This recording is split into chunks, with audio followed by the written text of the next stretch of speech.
My name is Rowan Hale, and on the morning everything went wrong, I was supposed to be nothing more than the designated driver for a quick winter scouting trip. I'm 31 years old, a field survey assistant contracted out of Anchorage, and I've spent enough time in the Alaskan interior to know that abandoned anything, cabins, mines, logging sites, tends to be abandoned for a reason. But when my friend and coworker, Brian Mercer, asked if I could help him verify coordinates for an old, decommissioned logging camp outside Talkeetna, I didn't think twice. It was routine, it was daytime, and it was supposed to take 3 hours, tops. I remember saying yes while shrugging into my jacket, tossing my thermos into the truck, not even remotely thinking that by late afternoon I'd be afraid to stand near a window. We left Anchorage just after sunrise, the kind of pale, bluish glow that makes the snow look like it's lit from underneath. The highway was clear enough. The sky was cloudless. Nothing felt wrong. Nothing even hinted at being wrong. It wasn't until we got off the main road onto the forest access lanes, narrow strips carved decades ago into spruce, that the air seemed to shift, as if the cold got sharper or the silence thicker. But it was Alaska. It's easy to blame the weirdness of the landscape on your own imagination. So I ignored the prickling behind my ears and kept driving. The camp wasn't supposed to be interesting. That's why I agreed so easily. The company that hired us had bought old land parcels and wanted documentation of what structures still stood. The loggers had pulled out in the late 80s. No one had worked that site since. There shouldn't have been anything but collapsed sheds, rusted machinery, and snow, and maybe a bear print or two if we were unlucky. The turnoff was barely noticeable, a break in the tree line marked only by a sun-bleached wooden post. I tapped the brakes and eased into the rutted path. The truck rattled hard enough to make my teeth click. Brian held the GPS tablet, watching the arrow drift closer to the blinking dot on the screen. "Half a mile," he said. "Then it should open up." The trees crowded the path like they wanted it back. Branches scraped down the sides of the truck with a sound that made me wince every time. I rolled the window down to listen for engines, voices, anything that meant hunters or snowmobilers were nearby. Nothing, not even wind. When we reached the clearing, I slowed to a crawl. The first thing I noticed was that the camp wasn't collapsed the way we expected. The structures still stood, tilted and worn, but intact. For cabins, a tool shed, and the remains of a sawmill with its conveyor belt frozen mid-angle like it had been paused halfway through spitting out a log. But none of that struck me as odd yet. Plenty of old logging camps weather the decades surprisingly well. What struck me was that I didn't see any tracks. No snowshoe prints, no animal trails, no indentations where snow might have drifted around discarded equipment. The clearing looked untouched for years, except the snow was wrong. The surface was smooth, level, completely undisturbed, too perfect, as if every gust of wind had avoided that one patch of forest for the entire winter. I cut the engine. Brian reached for the door. "All right, let's take pictures of each structure, exterior only. Shouldn't take long." Before he got out, I put a hand on his arm. "Listen." He frowned. "To what?" "That's the point. There's a certain baseline of noise in the Alaskan bush. Distant cracks of settling ice, birds, branches shifting. Even silence usually has texture. This clearing had none. It was like stepping into the inside of a muted headphone. We climbed out anyway. Work is work, and neither of us wanted to drive back just to admit we spooked ourselves over nothing. Our boots sank maybe an inch into the powder, light, clean snow, but when I looked behind me, the indentations seemed faint, not as deep as they should have been for my weight. I lifted my foot and stomped once. The print formed, crisp and clear, but by the time I took 2 steps away, it looked softer, blurred, like snow had filled it in even though the air was perfectly still. I didn't say anything to Brian. I didn't want to sound paranoid. We walked toward the nearest cabin, a narrow structure with a tin roof sagging in the center. Its door hung crooked on one hinge, but the wood itself looked preserved, not rotted. Brian snapped photos while I circled around to the side window, brushing frost from the glass with my glove. Inside, dust coated everything. A table, bunks, a pair of metal cups, but nothing had collapsed. The chairs were upright. The bedding, though yellowed with age, still lay flat, not shredded by animals. It looked lived in. Long ago, sure, but lived in. And then something else caught my attention. The wall beside the bunks had something etched into it. I squinted, trying to make out the shape. It didn't look like writing, more like short vertical lines, dozens of them, stacked unevenly, carved in with something sharp. I leaned closer. They were tally marks, rows and rows of tally marks extending almost to the floor. My stomach tightened. I stepped back quickly and almost slipped on a patch of ice I swear hadn't been there when we walked up. "Anything inside?" Brian called. "Old bunks. Tools. Looks normal." I lied automatically. I don't know why I lied. Maybe because saying it aloud made it real. Maybe because part of me thought it was just an old logger keeping track of days. Maybe because nothing in that clearing felt normal enough for honesty. We made our way toward the sawmill next. The metal frame groaned lightly as the temperature shifted, but even that sound seemed muffled, like hearing it through several layers of blankets. Brian climbed the small ladder to get a shot of the rusted conveyor belt. That's when I noticed something impossible.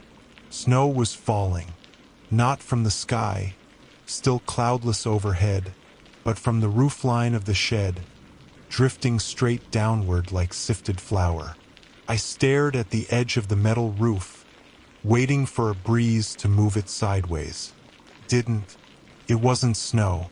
It was ash, and the air smelled faintly, unmistakably, like old smoke. The ash fell in a thin, steady drift that didn't spread or scatter, almost as if it were falling through water instead of open air.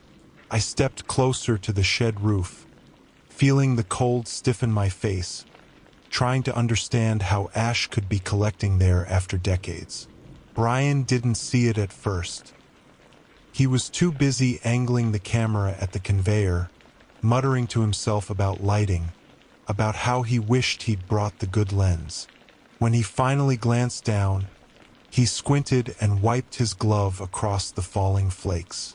His glove came away smeared with fine gray dust. "That's not snow," he said. "I know." He sniffed the air and his expression changed. "Do you smell that?" Smoke, old, stale, but undeniable. It didn't make sense. There hadn't been any wildfires in the area for years, and certainly none in winter. Even if the buildings had burned long ago, ash doesn't just fall. Not decades later, not like this. But the part that bothered me most was that the ash wasn't collecting on the ground.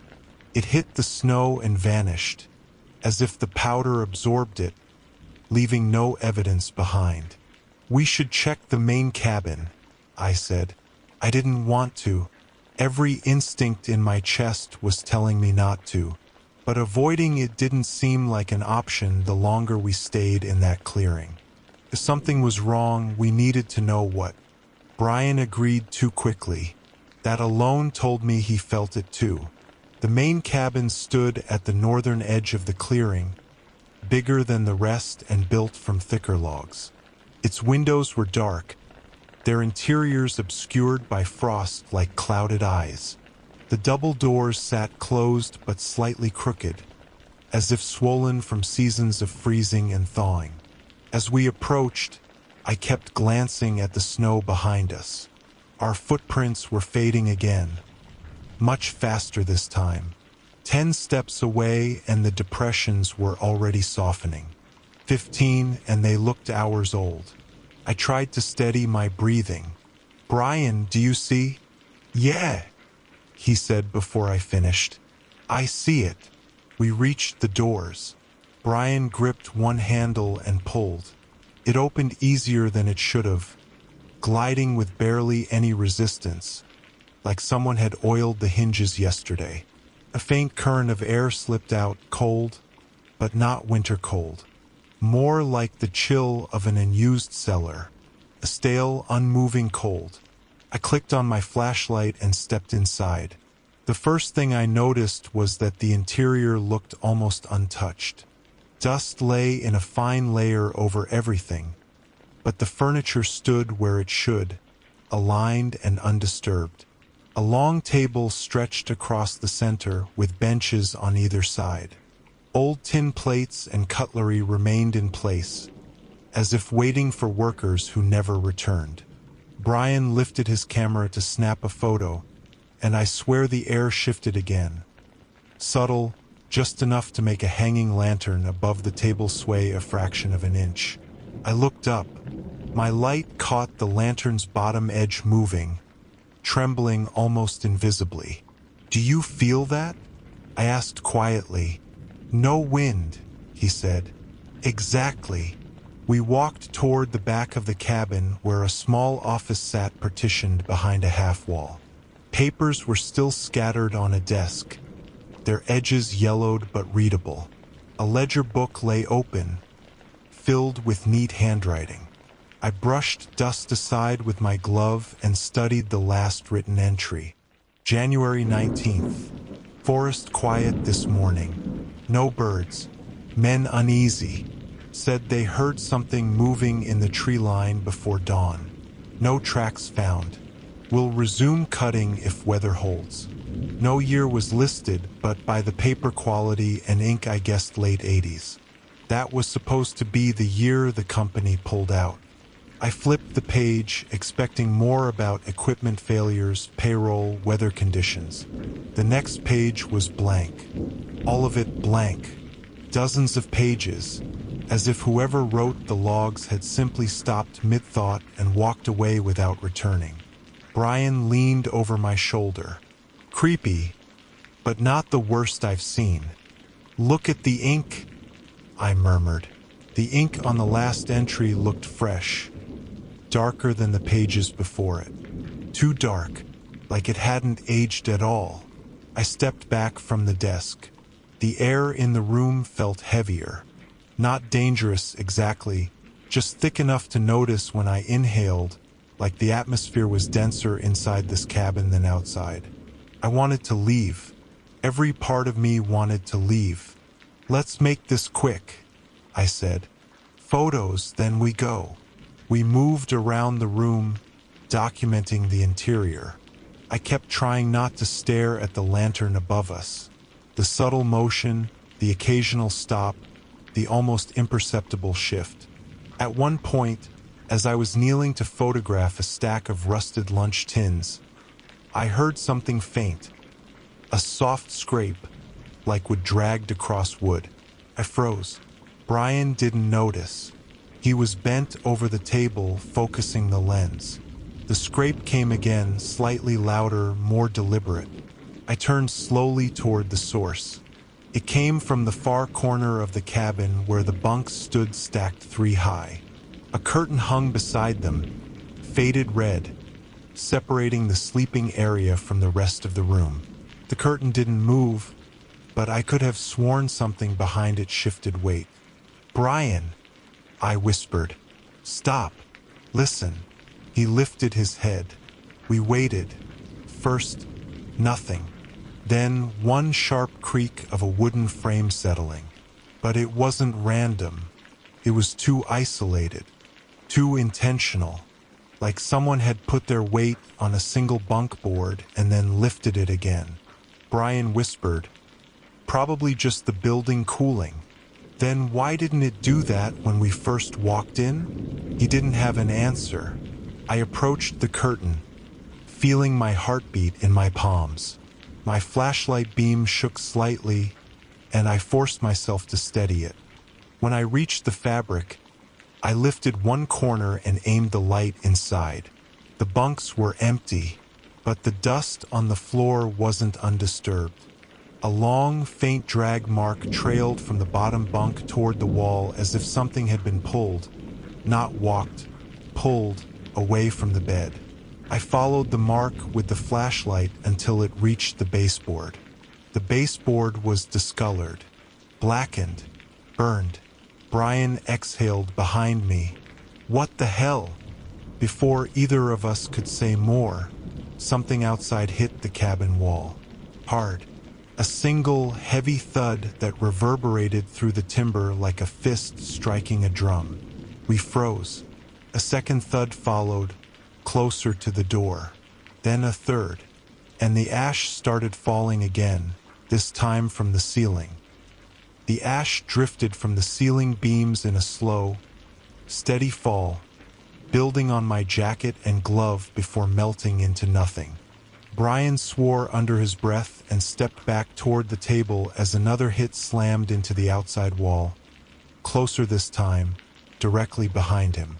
Not loud like a person pounding, heavier, deeper, as if something much larger was leaning its full weight against the cabin's logs. "Rowan," he whispered, "someone's out there." "Or something," I said before I could stop myself. He shot me a look that said he wanted reassurance, not honesty, but I didn't have anything reassuring to give. The next impact hit the wall just left of the door, so forceful that dust shook loose from the rafters and sprinkled across the tableware in soft gray halos. Brian raised his camera like it was going to help defend us. I reached for the door instinctively, then paused with my fingers hovering an inch above the handle. It didn't feel like a good idea to open it. If something was trying to get in, opening the door was practically an invitation. "Back away from the wall," I said quietly. We moved toward the center of the room, standing under the lantern that continued its faint, unnatural sway. The air felt different again, tight, pressured, as if the cabin were being squeezed by the cold instead of sheltered by it. Another thud, this time against the back wall near the bunks, made the curtain tremble softly. Brian's breathing quickened. "We need to get to the truck." "I know. We can't go out the door." "I know that too." He swung his light toward the side window, but the moment the beam touched the glass, I felt my stomach drop. Shapes moved outside.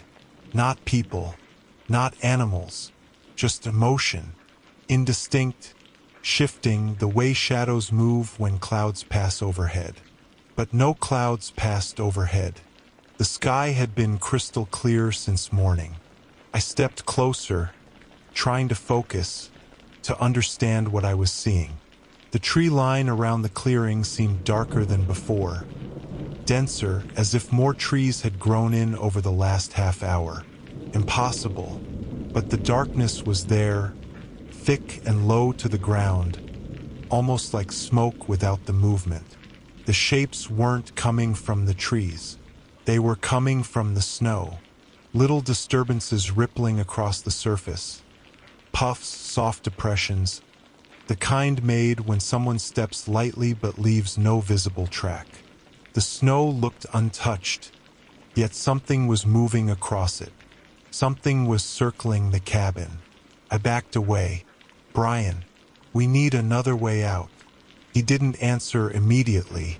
He was staring at the ledger book on the desk, open even though I hadn't left it that way.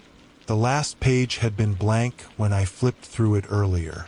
Now one single line had appeared at the bottom. "Don't separate." Brian swallowed. "You didn't write that." "No," I said, "and neither did you." The heavy hits against the cabin stopped. Just stopped. The silence that followed felt worse, like when a predator pauses to listen. Brian whispered, "What do we do?" I scanned the room. No back exit. No crawl space. The windows were small but breakable. However, climbing out would put us in direct line of sight with whatever was moving outside. And the fact it avoided leaving tracks terrified me more than if it had. "We wait," I said. "For what?" "For it to back off." "Why would it do that?" "I don't know." He stared at me like he wanted to argue, but another sound cut him off. Soft at first, almost delicate. The creak of a floorboard. Not from outside. From the back room. The bunks. My pulse thudded in my ears. I aimed my flashlight toward the curtain just as it shivered. Barely. Like someone brushed their fingers along the fabric from the other side. Brian's voice cracked. "No. No, no." The curtain drew inward slightly. Not parted. Not tugged. Just indented inward. As if someone leaning too close had brushed against it. We stepped back together. Then the curtain slowly straightened, flattening itself as if whatever had pressed against it had pulled away. For 3 full seconds, nothing moved. The silence grew so complete that I could hear my own heartbeat inside my ears. Then a new sound started, fainter than a whisper, but insistent. The soft scrape again. The dragging, coming from behind the wall, not the floor, like someone pulling something heavy along the other side of the boards. Then, a dull, hollow knock from inside the wall. Brian nearly dropped his camera. "What the hell is in there?" I didn't want to answer. There shouldn't be anything inside cabin walls except insulation and mice. But that dragging, it didn't sound small. It sounded deliberate, slow, heavy. I stepped closer, just close enough to shine the beam across the discolored baseboard. The burned section looked deeper than before, as if the scorch marks were widening, spreading like mold. The drag mark leading into it seemed darker too, almost fresh. Another knock, this time higher up, behind eye level. Then, a breath. Not ours. A single exhale from the other side of the wood. Soft, warm enough to fog the seam between the boards. My light trembled.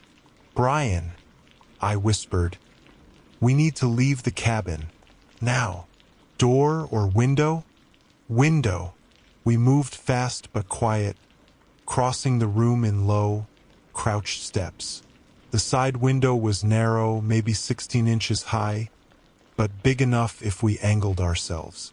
I gripped the handle to push it up. It didn't budge. I shoved harder, still stuck. Brian helped, bracing his shoulder against the frame. Together we forced it upward an inch, then 2, then it slammed shut, not from our hands slipping, from something pushing it down. Brian yelped and stumbled back. I jerked my fingers out of the frame before they were crushed. Outside, the snow rippled again. Concentric circles spreading outward like something had just stepped forcefully beside the cabin. I felt the cabin floor vibrate under my boots. One step, another. Then the entire cabin seemed to tense, the walls creaking inward ever so slightly, as if the structure itself was bracing. Then something leaned against the outside wall right beside the window, not slamming, just settling its weight, listening, putting its presence right against us. I mouthed, "Don't move." Brian's breath hitched. A slow drag traced down the outer wall. Fingernails? Claws? Before stopping directly below the windowsill. Then came the quietest sound of the day. A low, almost thoughtful exhale, right against the wall, right behind my knee, and the lantern above us, without wind, without touch, stilled completely. The exhale against the wall was so soft that, for a second, I thought I imagined it. But the way Brian's eyes widened, the way his whole body went still and rigid, told me he heard it too. He slowly lifted his camera as if raising it could somehow shield him, but the movement made the floorboard under his boot creak. The sound outside stopped. The pressure against the wall vanished instantly, like whatever was there had pulled back with sudden interest.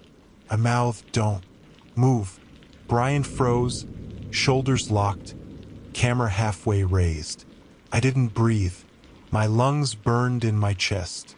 The silence deepened until it felt like the cabin itself was waiting, listening with us. Then, directly outside the window, the snow shifted. Not a step, not a slide. A long, slow indentation pressed into the snow's surface, as though the weight of something settling into a crouched position had compressed the powder without leaving a footprint. The depression widened, deepened, then stilled. It was right below the window. It was waiting. A faint tremble passed through Brian's hand. I gently, slowly lowered his camera before he accidentally hit a button or snapped a photo loud enough to matter. He let me, swallowing hard enough I heard it click. That small sound, the swallow, must have carried farther than either of us expected, because the next moment, the snow depression tightened slightly, like something tensed with alertness. Then came a sound from inside the cabin that nearly made my legs give out. 3 deliberate taps on the inside wall behind the bunks. Not loud, not frantic, just steady, rhythmic, as if answering something outside. Tap, tap, tap. A chill coursed through me so sharp it almost stung. Whatever was inside the walls wasn't reacting to us. It was communicating. Brian leaned close to my ear, whispering through barely parted lips. "Rowan, it's inside and outside?" "Yeah," I whispered back. "What do we do?" I didn't know. Every exit seemed worse than staying put. But staying put wasn't going to stay safe for long. So when he whispered again, voice breaking, "We need the truck," I didn't disagree. "I'll open the door," I said. "You go first, straight to the truck. Don't turn around. And you, I'll be right behind you." He hesitated, but only for a second. The scratching in the walls returned, soft, dragging, climbing upward to the beams overhead. The thing outside shifted again, the snow indentation sinking another inch. We didn't have time to argue. Brian nodded. We crept toward the front door, footsteps light, barely grazing the floor. I reached the handle. It was cold enough to bite through my gloves. The air close to the door felt different, taut, like a held breath. I mouthed, "3. He nodded. 2. He crouched low, preparing to sprint. 1. I yanked the door open and the cold air slammed into us like a wave. Brian bolted. The clearing looked different, darker, as if the sun had dipped behind invisible clouds. The untouched snow rippled across the open space in small, circular disturbances, and the tree line seemed too close, pressing inward like it had crept several feet forward in the last hour. I stepped out next, shutting the door behind me without thinking. The moment it clicked shut, something heavy struck it from the inside. The whole cabin shuddered. "Rowan!" Brian yelled. He was halfway to the truck. "Good. Fast." But the snow around him dented in soft pulses, keeping pace with him even though nothing visible moved. I sprinted after him. My boots sank shallowly again, too shallow for real snow, like it wasn't solid enough underneath, like it was skin over water. Halfway to the truck, the clearing changed again.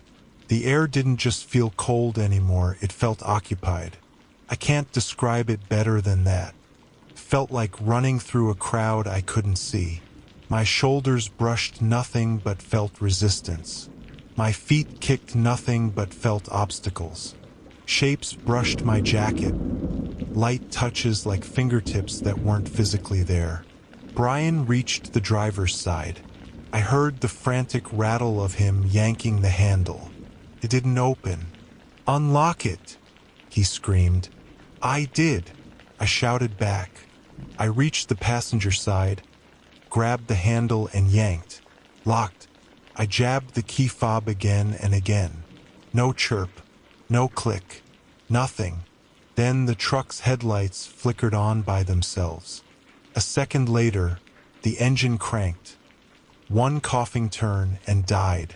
Brian hammered his fist against the window. "Come on, come on." Something brushed past my left leg. Cold as ice, fast as a gust. But there was no wind. I spun, flashlight whipping across the clearing. The snow nearest the cabin had begun to sink in large, irregular patches, like giant footprints pressing down from above rather than from the surface. Then the cabin door slammed open. Not slowly this time, violently, hard enough to carve a wedge into the snow. I shone my light toward it. The entire doorway was dark, too dark for the time of day, almost like the interior swallowed the sun. The dragging sound rushed forward from somewhere inside, followed by a scraping that sounded like nails being pulled across the floor. Brian screamed, "Row and get in now!" I turned just in time to see him throw his entire shoulder into the truck window. The glass spiderwebbed but didn't break.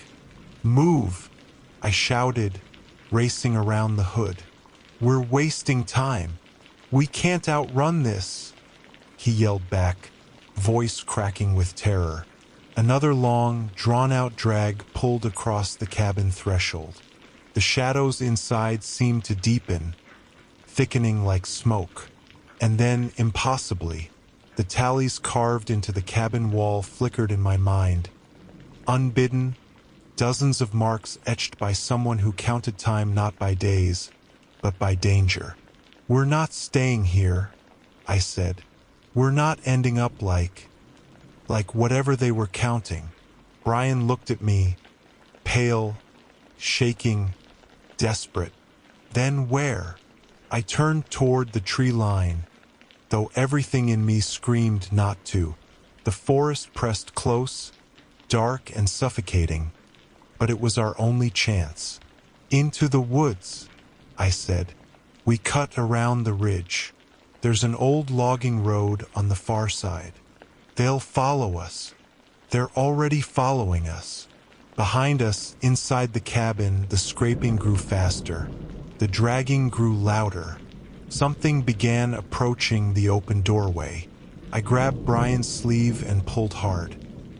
"Run!" And together, we sprinted toward the tree line as the clearing behind us erupted with movement.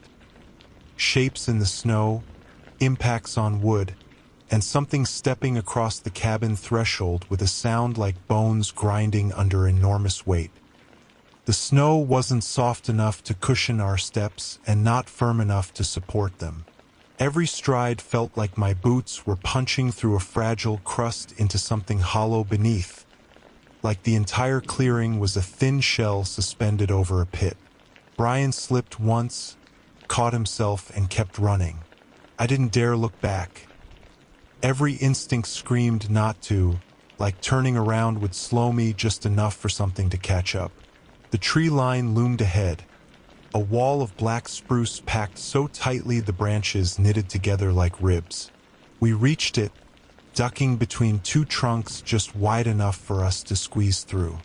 The temperature dropped instantly, as if the forest inhaled us and swallowed most of the daylight with it. Behind us, something heavy stepped into the snow. Too heavy to be a person, too slow to be a moose, too deliberate to be a bear. "Keep going," I hissed. "Don't stop." We pushed deeper into the timber. Branches snapped against our jackets. Cold needles clawed our wrists. Snow showered down from the higher boughs with every disturbance, landing in bursts like muffled applause. The sound of pursuit stayed close, no footsteps, but pressure, presence, a weight shifting the air. We angled downslope, heading toward where I hoped the old lower logging road still existed. My light scanned the ground ahead, catching brief glimmers of ice and the dark lines of exposed roots. The snow here was untouched too, but not smooth, warped. Subtle depressions stretched between trees, long and uneven, as if something had dragged itself through the area repeatedly but had erased its own tracks afterward. A distant crack echoed through the forest, a sharp, splitting sound like a tree trunk twisting under stress. Brian flinched. "Was that not wind?" I said. "I know." We kept weaving until the forest grew too dense, forcing us to skirt left, then right. The trees began to close in. The undergrowth thickened. The light dimmed further, and the stillness was wrong. Oppressive, weighty, like even the branches didn't dare move. A faint vibration passed under my feet. Not the crunch of snow, not seismic, more like a distant thud traveling through the earth. "Did you feel that?" Brian whispered. "Yeah." Another vibration. Closer. We kept moving, but now my heartbeat felt synced with the pulses under the ground, like something below us was pacing. I angled my flashlight downward, expecting roots, rocks, something normal. Instead, the beam fell across a section of snow where something had pressed from underneath, bowing the surface up like a bubble. Brian saw it too. "Don't go that way," he said quickly. We cut around it. The raised bubble sagged behind us as though the pressure beneath relented. "This place is wrong," Brian said, voice tight, breath clouding the air in frantic bursts. "The camp, the clearing, this whole valley. Why didn't anyone say anything? Why isn't there any sign?" "Because no one comes out this far anymore," I said. "They probably wrote it off decades ago. But they left stuff, tools, paperwork, plates still on the table. Who leaves plates out on the table? Loggers in a hurry, maybe. No, nobody leaves plates." He wasn't wrong. That detail stuck with me too. A sudden voice cut through the forest. Not spoken, just a sound. A groan of shifting wood somewhere behind us, like the cabin had uprooted itself and rotated. The vibration in the ground returned and didn't stop this time. It followed our path between the trees. We picked up speed. The slope steepened and then suddenly leveled out into a thinner patch of woods where the trees opened just enough to see 20 feet ahead. I recognized the terrain. This was where the old ATV trail had connected decades ago to a lower access path. If the trail still existed beneath the snow, it would lead us back toward the main road. "We're close," I said, "just through that next line of trees." Brian stumbled over a buried log, hit his knee hard, and bit back a yell. "Get up," I said, grabbing his jacket. "I'm trying." Another vibration hit, strong enough to send powder cascading from branches above us. Then something snapped behind us, loud and unmistakable, like a heavy limb being torn from a trunk. Brian's eyes widened. "It's speeding up. So do we." I slung his arm over my shoulder and we half limped, half jogged through the narrow break in the spruce. The forest opened into a long, shallow corridor of trees. The snow lay smoother here, with faint, long, trailing lines cutting across its surface like brush strokes. I aimed the flashlight along the trail. The snow wasn't disturbed from above. It was disturbed from below. Long drag lines rose and fell gently, as though something very large had passed beneath the crust, grazing it lightly. The disturbance stretched ahead of us, straight along the path we needed. Brian whispered, It's underground. I don't know. You do. I didn't answer. A low rumbling hum began behind us, not mechanical, not animal. More like the groan of ice on a lake in deep winter, rising and falling in pitch. The snow ahead rose slightly in one section, like a breathing chest. That's when I realized the worst part. The line of drag marks under the snow wasn't heading deeper into the forest. It was heading straight toward us. Brian saw it a second later. "Oh God, Rowan, turn, go, go!" We veered hard left, abandoning the trail. Branches whipped our faces. Snow smothered the flashlight beam. We plunged through thickets blindly. Behind us, the snow cracked with sudden force, the crust collapsing as something huge surged upward for a moment before sinking again. Then silence. Not calm. Waiting. Listening. We slowed, crouched near a fallen tree, desperately scanning the woods. My breath fogged the beam enough to blur my vision. "I think we lost it," Brian whispered. "No," I said. "It's not lost." The ground under me shifted. Not much, just a fraction of an inch. Enough that I felt it through my boots. Brian felt it too. "It's right under." A deep, resonant crack split the earth somewhere nearby. Snow sank 3 inches. A plume of powder shot up as though something below pushed too close to the surface. Brian grabbed my arm. "We can't go back. We can't go forward. Rowan, what do we do?" And I answered honestly, even though the truth tasted metallic on my tongue. "We find higher ground, because whatever was beneath the snow, it needed the low, flat areas, and it was searching for us." Higher ground wasn't far, maybe a quarter-mile upslope, but distance in these woods didn't work the way it should.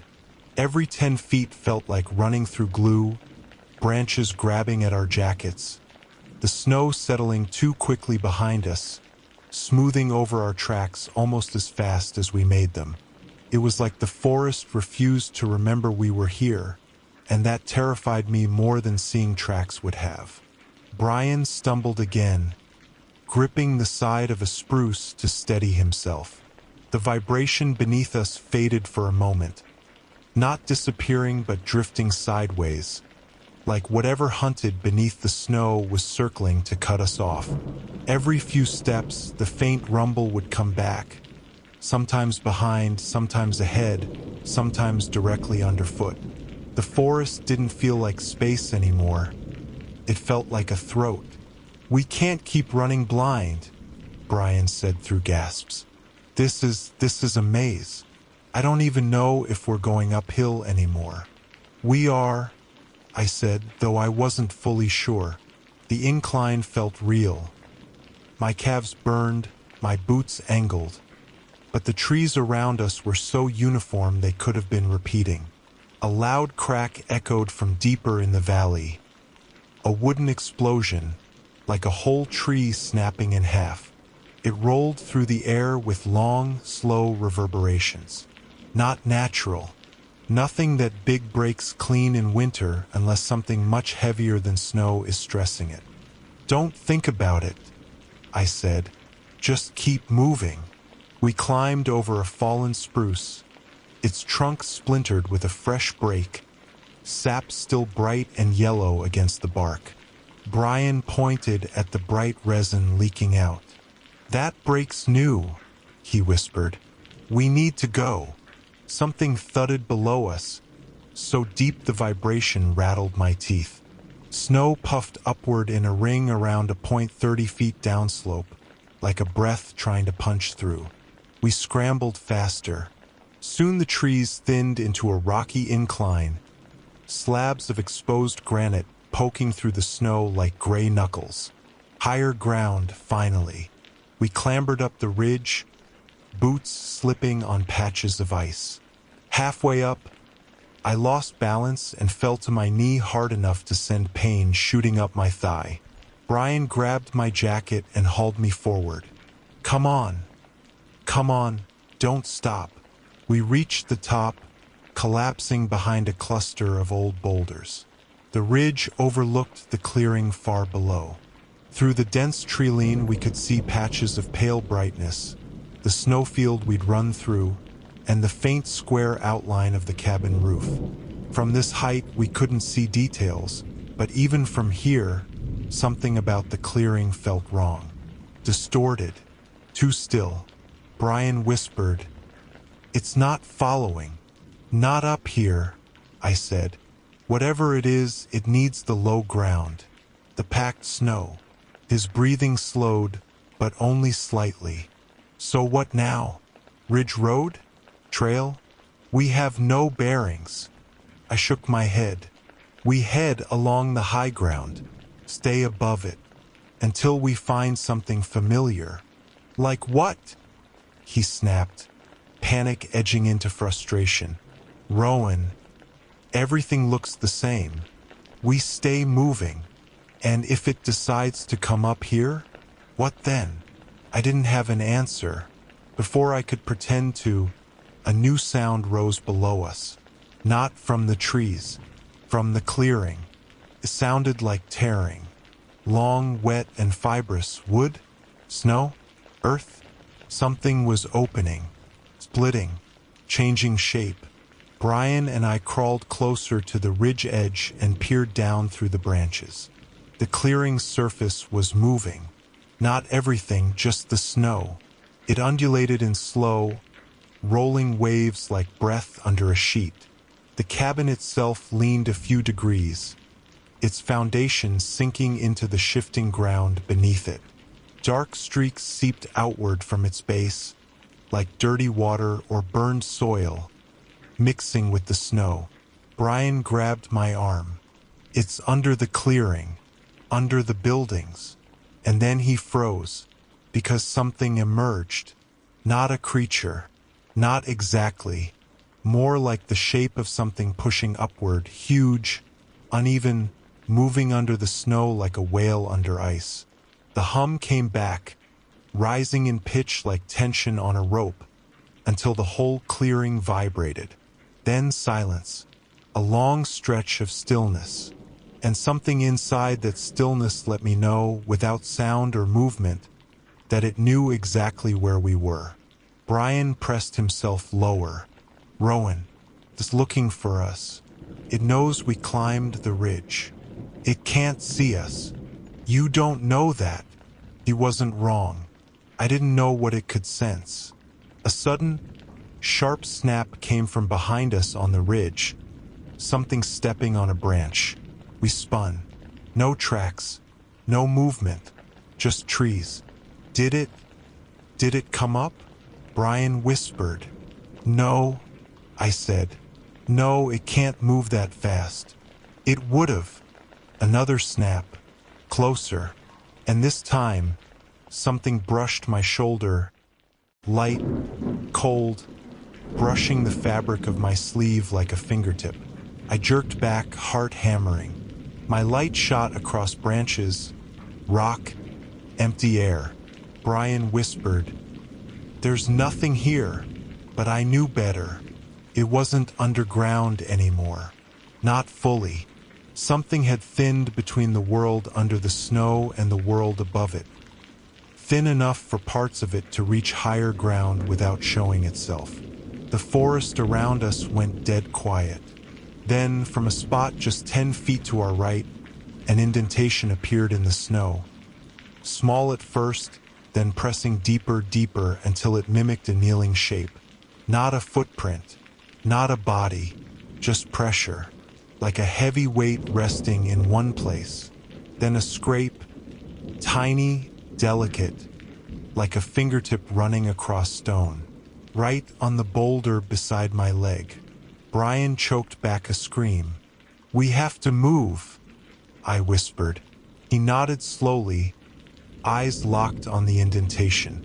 "We go along the ridge," I said, barely breathing. "Quiet, slow, don't run.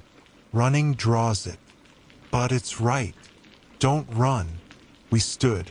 Snow slid off my jacket and hit the rocks with tiny patters that sounded too loud. We turned. We took one step, then another. The indentation in the snow stayed still.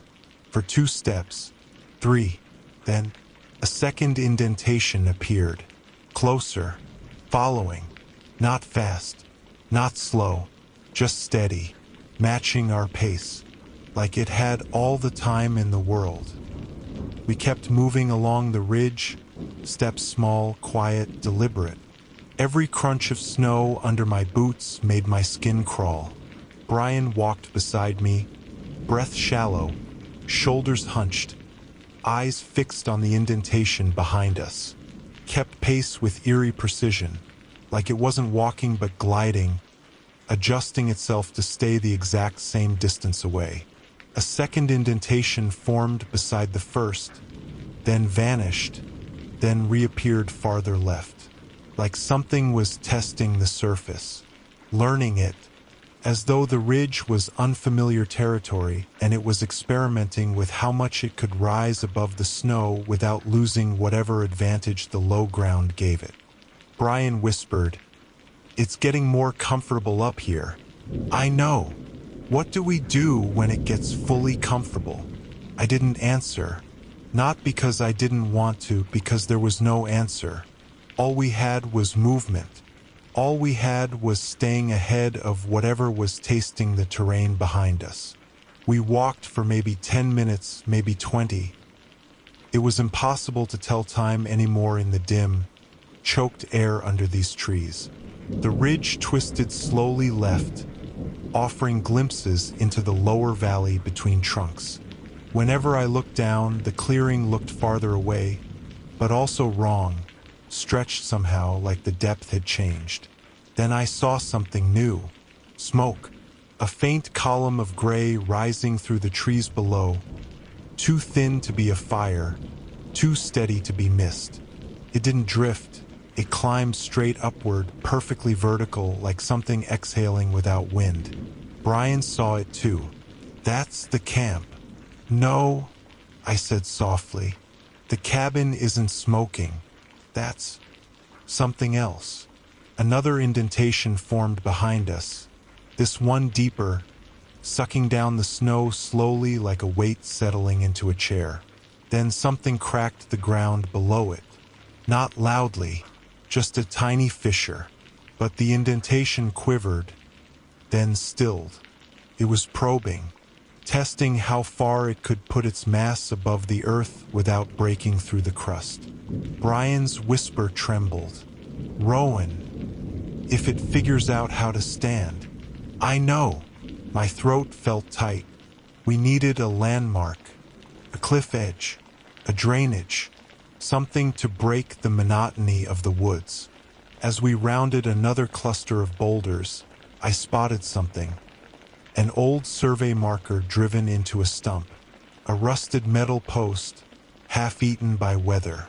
A leftover boundary line from when the logging company mapped parcels. "Hey!" Brian whispered sharply. That's something. Mounted equipment means trail access can't be far. Or it means the company cut this ridge in half and left a route somewhere." We approached the marker carefully, avoiding sudden movements. The indentation stayed 30 feet back, unmoving now, like a statue carved into snow. Brian crouched, brushing frost off the metal tag. "Rowan, what?" "There's writing." I angled my flashlight. The engraving was faint, but legible. "Sector 9A, Ridge Unit, active 1986. Access Road. South Cut, 0.4 miles. A road, a real one, and only 4/10 of a mile away, assuming the marker hadn't been relocated by decades of storms. Brian's shoulders shook with a breath that was almost a laugh. "We can make that. Stay quiet," I said, "and don't run no matter what." We continued along the ridge. The trees began thinning. The slope to our right dropped steeply into a narrow ravine. The air felt subtly warmer, as if sheltered from wind. Pine needles crunched under our boots. The forest impossibly seemed stable again. Then the indentation moved. Slowly, not closer, forward. It matched us again exactly. Brian clenched his teeth. "Stop mirroring us," he whispered under his breath. The indentation paused, as if listening. Then a new sound rose behind us. Not a drag, not a vibration. A voice. A low, faint, guttural noise, like something imitating human speech without understanding language. A breathy, wet syllable that had the cadence of words but no meaning. It wasn't calling out. It was repeating, mimicking. "No," Brian mouthed. The sound came again, slightly more formed, like a throat clearing itself to try again. It sounded like us walking. Not steps, the noises we made while walking. The slight grunts, the gravel under boots, even the huff of our breaths. It was learning. I stopped walking. The indentation stopped instantly. It had matched my movement so precisely that my stomach dropped. "Rowan," Brian whispered, "we need to move before it starts. Before it starts doing more than copying." "I know," I said. "It's trying to figure out our patterns." "But why?" "So it can move like us." We kept walking, faster this time but still controlled. I could feel it watching without eyes. A faint tremor rolled under the ground. Not deep underground, but just beneath the snow surface, like something large shifting position in anticipation. Then the ridge path began to slope downward again. The access road had to be close. I scanned through the trees, looking for an opening, a cut in the tree line, anything that resembled old vehicle track. Brian checked the other side, peering across the shallow ravine. Then I saw something. A straight line running between spruce trunks where the underbrush was unnaturally low. A human-made cut. Barely visible but real. The remains of an old logging road winding between the trees, almost erased by decades of regrowth. "There," I whispered. We started toward it. Then, the indentation behind us rose. Not moved. Rose. The snow around it bulged upward, swelling into a shape that wasn't a shape at all. Just a rounded mass lifting as though something enormous was pushing itself higher, higher, testing how much weight the ridge crust could hold. Brian made a small noise. Fear, disbelief. A whimper he didn't mean to let out. The bulge rose another inch, then another. Then the crust began to crack around it. Softly, like eggshell, a fine web of fractures spread outward. Something underneath shifted weight, preparing to stand. Brian whispered, terrified, "Rowan, if it stands, it'll see us." "No, if it stood, it wouldn't just see us. It would reach us." "Move," I said, voice barely breath. "Now." We rushed forward, not running, but close, heading toward the road cut. Branches slapped our arms. Snow burst around our shins, the world narrowing to the hope of that one path. The cracking behind us grew louder. The bulge rose higher, and then the crust gave way. The snow behind us didn't explode upward the way I expected. It didn't burst like something breaking through a surface. Instead, it folded inward, silently, cleanly, like the ridge had caved into an empty lung. A column of powder sank with terrifying grace, leaving behind a hollow, circular depression almost 6 feet across. Brian stopped breathing. The pit wasn't deep, maybe 3 feet, but the snow inside it churned, not from wind, Not from anything visible, just movement. Slow, deliberate movement, like something rearranging itself beneath a blanket. A low hum rolled out of the hollow, rising and falling like a heartbeat trying to sync with ours. I tugged Brian. Go. Now. We stumbled toward the old road cut. The forest seemed to tighten around us, branches leaning inward, slopes shifting subtly under our feet. My boots slipped twice, once on a patch of ice, once on something I thought was a log but felt soft, too soft. I didn't look down. I didn't want to know what gave under my heel. The sound from behind changed. Not humming, something like inhaling, a massive, deep inhale, like the thing in the hollow was filling itself with air for the first time. Brian heard it and broke into a full sprint. I hissed his name, but he didn't look back, panic driving him faster than sense. I followed because anything else would leave me alone with that inhaling sound. The forest blurred, branches whipping my face. We reached the logging road, barely visible, a corridor where the underbrush grew thin, the snow more evenly spread. Old tire ruts were faintly visible beneath the crust. This was human-made. Civilization. Hope. For the first time since the cabin, I believed we might survive. Then the inhaling stopped. Silence. A silence so total it made me stagger, like stepping into a pressure chamber. Brian slowed too, sensing the change. We turned back together, breath misting in ragged plumes. The hollow on the ridge was gone, not filled in, gone, like the ridge had closed itself. Smoothed over. Perfect. Untouched snow stretched across it now. No pit, no bulge, no indentation. Not even the cracks remained. Brian whispered, Where did it go?" I didn't answer, because something was wrong in a new, worse way. The entire ridge looked different. The angles, the spacing of the trees, the slope line, it looked closer, as if the ridge had subtly bent toward us, like the terrain was adjusting itself to stay near. I forced myself forward. We keep moving. The logging road curved gently left, weaving between dense spruce. The snow was thin here, packed tighter, easier to walk. It almost felt normal again. Then the road ahead dipped into a shallow basin. A low stretch of ground no more than 20 feet long. The moment I saw it, a cold weight dropped into my stomach. Brian stopped beside me. No, he didn't need me to explain. Low ground. Exactly what we'd been avoiding. The packed snow down there looked too smooth, too seamless. Perfect sheet. No depressions. No tracks. Nothing. We go around, I said.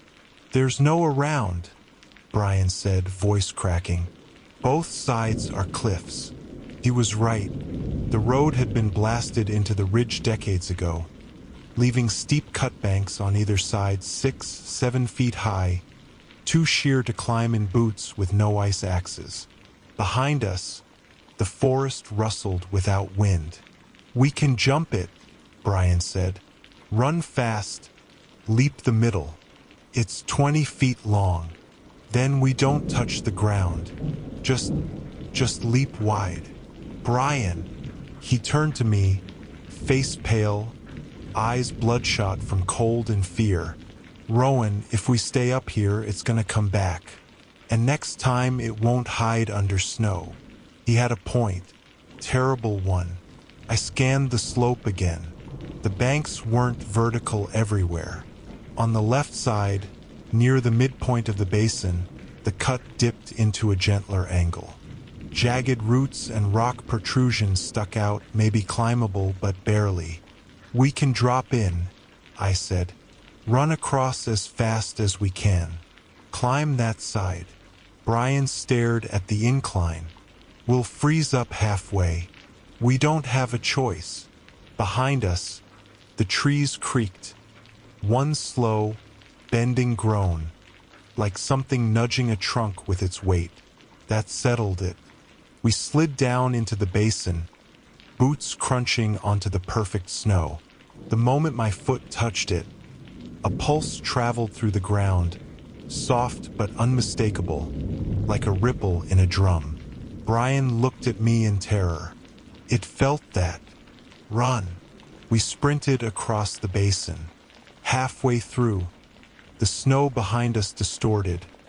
One long, deep depression forming like something massive pressing upward. A rumble rolled under the surface, building. Faster! I shouted. Brian tripped but kept running on hands and knees, scrambling desperately. I grabbed his jacket and hauled him upright as we reached the far bank. The incline was worse up close, sheer, icy, roots breaking under our hands. Brian clawed at the rocks. I shoved him upward, boots slipping. The snow behind us cracked, loud, sharp, jagged, like a shell breaking apart. I didn't look back. Climb! I gasped. Brian pulled himself over the top edge. I grabbed a root and dragged myself upward, boots slipping once, twice. Then something brushed my calf. Cold, soft, testing. Not grabbing, following the movement of my leg like it was learning anatomy. My heart slammed into my throat. I kicked upward with everything I had and rolled over the edge. Brian grabbed my arm and yanked me fully onto the ridge. We lay there panting, staring at the basin. The cracks spread across the snow's surface, forming a spiderweb of fractures. And then everything stopped. The snow sealed itself, perfect again, untouched, like nothing had tried to break through. Brian whispered, voice barely audible, "Rowan, it was right there. It touched you." "I know." He shuddered, gripping his knees. "I don't think we're getting out before dark." A new thought hit me then. Cold, terrible, undeniable. It didn't need the night. It needed the ground. And the ground was everywhere. Except, I sat up slowly. "Brian, we need to find rock. Bare rock. Exposed." He nodded shakily. "It can't rise through rock." I swallowed hard. "But it can move around it." And from somewhere deep in the basin, beneath the newly smoothed snow, a faint hum rose again. Searching, tasting the earth. Moving, coming, and closer than before. The hum rose through the basin like a vibration in my bones. Faint at first, then stronger, pulsing with the rhythm of something feeling its way upward, searching for the warm shapes it had felt running across its surface. Brian and I crouched low on the ridge, our breaths quick, shallow, visible in trembling bursts. The late afternoon sun skimmed the treetops, still bright enough to see, but sinking, washing the forest in a dim gold that made everything feel farther away. "We keep to the rock," I said. My voice sounded smaller than I wanted, softer, like the forest was swallowing even sound. Brian nodded. "Where?" "I don't see anything but snow and roots." I pointed ahead. "The ridge narrows. If we follow it long enough, we'll hit exposed stone. These mountains always shed somewhere. And if we're wrong, we're not wrong." I hoped that was true. We hugged the ridgeline, moving carefully now, not quite slow, not quite fast. Sudden movements made that thing curious. Too much noise made it hungry. We'd learned its language by accident and now had to pretend we spoke it fluently. The forest here felt strangled, the air thick and unmoving. Branches hung overhead like they were listening. I kept scanning the snow below for any sign of indentation, any swell, any shift. For 5 minutes, maybe less, maybe more, it felt like nothing followed. Then a pulse traveled through the ridge beneath us. Brian stopped. It's following the slope. Yeah, it's still under the snow, though. For now, we kept going. The ridge twisted suddenly, forcing us around a massive boulder split in half by freeze-thaw cycles over the years. The cut in the rock created a narrow passage, bare stone on both sides. That alone brought a fraction of relief, feeling something solid under my boots instead of the deceitful snow. Brian muttered, "Feels like actual ground again. Stay on it." We passed through the cleft, stepping from stone to stone.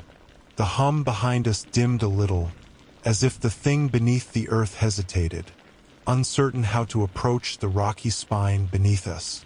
Then the hum split, two separate vibrations, one below the basin, one shifting toward our left. It was circling, triangulating our position. "Rowan," Brian whispered, "I don't think the rock is stopping it anymore.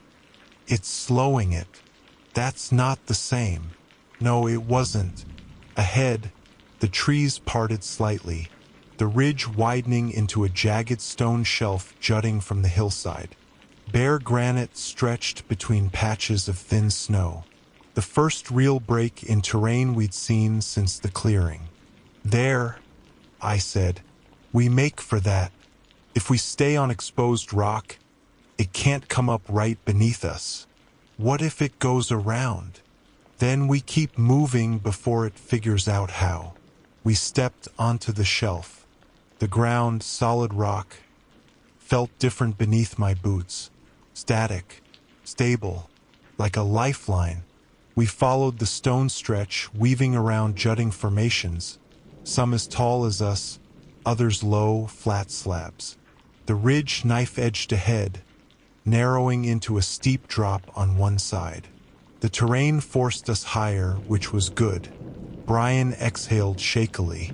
"I think we're—" A crack shattered the thought. Not from below, from the trees above the slope to our right. A spruce trunk bent inward, branches trembling slightly though no wind touched them. Something was pressing against it. Not climbing, not stepping, but shifting its weight through the snow around the base, compressing it slowly until the tree tipped another inch. Oh God, it wasn't rising through rock. It was moving around it. I grabbed Brian's sleeve and pulled him forward. "Don't let it pin us on the ridge line. Move." We pushed faster across the rocky shelf, aiming for the highest point, the crest of the ridge where the stone rose in a jagged crown. Behind us, another spruce bowed, then another. The thing wasn't under the snow here. It was moving beside the ridge, under the shallower drifts on the slope, keeping pace with us. Brian whispered, "It's trying to get ahead of us." "No, it's corralling us." The ridge crest wasn't far now, 20 yards. If we could get over it, the terrain on the other side might open into a cliff or a rock slide. Anything unbroken enough to stop whatever hunted beneath us. But as we rushed toward it, the snow to our right bulged upward, a long, slow rise like something enormous pushing its back against the surface. Fresh cracks spiderwebbed across the drift. Then, just as it had before, the bulge sank, then rose again, closer. It had nearly matched our elevation. "Rowan, run," Brian choked. "No, don't run, we'll fall." "I don't care." He darted ahead, scrambling up the last stretch of slope toward the crest. I followed, boots slipping on loose stone. The hum crescendoed, hollow and resonant, echoing through the granite like a tuning fork hit with too much force. Brian reached the crest first. I was 5 steps behind him when he froze. "Rowan," he whispered. "Oh God, Rowan." I climbed the last few feet and saw what made him stop. The other side of the ridge dropped into a narrow ravine choked with boulders and ice. A steep, jagged descent, wrong angle, no footholds, no chance. A dead end. Behind us, the bulge in the snow rose again, tall enough now to distort the tree-line. Climbable rock to the left, death drop to the right, and the thing closing in. Brian's breath came in ragged gasps. Rowan, please, what do we do now? I didn't feel brave. I didn't feel smart. I felt trapped, caged between terrain and something that shouldn't exist but absolutely did. But I saw one option. A narrow ledge, just wide enough for a person, jutted out along the cliff to the left. It sloped upward, following the face of the rock. Dangerous as hell. One slip and the ravine would take us. But it was stone. All stone. If that thing had limits, this was the one place they mattered. I grabbed Brian's jacket. Left. The ledge. Now. He stared at it, shaking. Rowan, that's suicide. It's rock. It can't reach us on rock. Are you sure? No. A crack exploded behind us. The snow bulge ruptured. Not outward, upward. Something massive, unseen, forced its shape through the crust. Not revealing itself, just displacing the world. Brian screamed. I shoved him toward the ledge. Move! We scrambled onto the narrow path, backs pressed to cold stone as snow shattered behind us and something enormous exhaled with a sound that vibrated through the ridge itself. We edged along the cliff face. One step, then another. The rock trembled but held. The thing below scraped against the cliff, testing, probing, searching for access. And as we climbed, the sound faded, not because it gave up, but because we moved beyond its reach. For the first time all day, we were above its world. We climbed until the forest below was a distant blur of dark needles and impossible snow. Brian slumped against a boulder, shaking. Did we get away? I stared at the valley, at the clearing, at the cabin now half sunken, like sinking was always its destiny. And then, the snow across the entire clearing exhaled.